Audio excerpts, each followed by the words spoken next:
Ahlul bid'ah adalah sumber utama pemecah belah umat. Ini yang lagi-lagi terjadi keajaiban kepada kita. Hari ini kebalik. Ahlul bid'ah kadang menuduh ahlus sunnah salafi kita-kita ini sebagai pemecah belah. La haula wa la quwata illa billah. Bagaimana orang yang menyeru agar orang kembali kepada tauhid, agar orang menyeru kepada sunnah, agar orang menjauhi syirik, agar orang menjauhi bid'ah, agar orang taat, agar orang menjauhi maksiat, dikatakan pemecah belah. Sementara mereka yang biasa melakukan kesyirikan, yang senang memuja-muja kubur, yang dekat-dekat kepada kebid'ahan, memuji-muji para tokoh-tokoh bid'ah, lalu menyebut dirinya pemersatu umat. Bagaimana ini bisa terjadi? Adakah pantas orang yang memecah belah dari agama, memecah belah dari sunnah, memecah belah dari tauhid, justru mereka menyebut dirinya pemersatu, dan orang yang justru mengingatkan agar kita terus tersambung dengan kitab, sunnah, dan pemahaman salaful ummah dianggap pemecah belah? La haula wa la quwata illa billah. Karena itu Nabi kita sallallahu alaihi wasallam mengingatkan dalam banyak hadis yang menunjukkan pada dasarnya ahlul bid'ah ini yang pemecah belah umat. Saya ingin sebutkan dulu salah satu ayat yang bicara tentang ini. Siapa yang disebut pemecah belah umat? Sebab ikhwan, subhatnya ahlul bid'ah itu begitu. Menyebut yang, kalau ada mulai dakwanya kita mengatakan, awas ini bid'ah, syirik. Antum jangan mecah belah umat dong. Kenapa antum diam saja kepada justru orang yang nyeru pada bid'ah? Antum gak komentar, bahkan antum mendukung. Sementara yang memperingatkan dari bahaya ini, antum sebut pemecah belah. Itu karena mereka sebetulnya demen dan mereka gandrung kepada kesyirikan dan kebid'ahan. Jangan tertipu. Terkadang mereka melemparkan. Mereka yang melakukan, mereka pemecah belah, tidak disebut pemecah belah kecuali kalau mereka keluar dari tauhid dan keluar dari sunnah. Kalau orang yang ngajak Quran dan sunnah dengan pemahaman salaf, itu justru harus disebut penyatu umat, bukan pemecah belah. Coba antum lihat surat Al-An'am 153.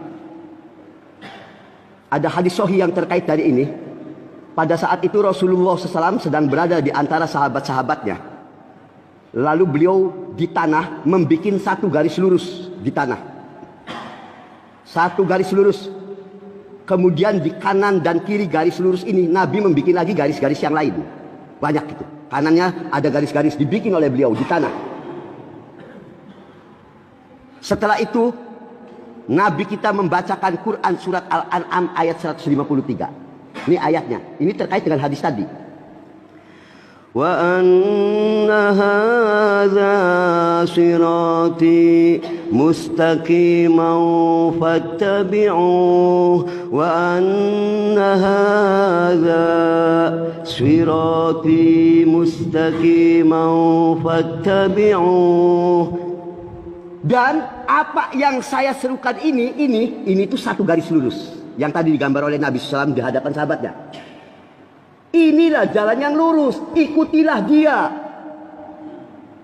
Ikuti ini, fattabi'u, ikuti jalan lurus ini yang nyambung terus sampai ke Nabi kita sallallahu alaihi wasallam. Lalu apa? Wala tattabi'us subul. Jangan kamu ikuti as-subul. As-subul itu jamak dari kata sabil. Mufradnya sabil, jamaknya subul. Subul itu jalan-jalan lain. Para ulama mengatakan yang dimaksud jalan-jalan lain itu jalannya ahlul bid'ah. Ikuti ini, kitab dan sunnah. Wala tattabi'us subul. Jangan kau ikuti jalannya ahlul bid'ah. Kenapa? Kalau kau ikuti jalan ini ahlul bid'ah apa? Ayatnya sambung. Fatafarraqa bikum an sabilih. Fatafarraq, yang akan memecah belah kamu, memisahkan kamu dari jalan Allah yang lurus. Allah menyebut as-subul, jalan-jalan lain, jalannya ahlul bid'ah, jalannya ahlus subhat sebagai apa itu? Memecah belah. Yang memecah belah ini yang ini. Yang as-subul, jalannya ahlul bid'ah, ini pemecah belah umat. Yang suka ngajak-ajak orang minta-minta berdoa di kuburan orang-orang soleh yang telah mati, dialah pemecah belah umat. Yang suka menjual raja-raja, jimat-jimat dan sebagainya, dialah pemecah belah umat. Yang suka menyeru kepada kebid'ahan-kebid'ahan, dialah pemecah belah umat. Sementara yang menegakkan sunnah, yang menegakkan tauhid, justru dia tidak pantas disebut pemecah belah. Karena yang dia serukan siratal mustaqim, jalan yang lurus, jangan dibalik.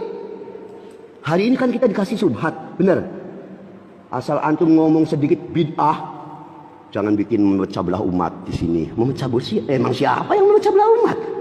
Kenapa tidak antum soroti yang berbuat bid'ah? Antum diam saja.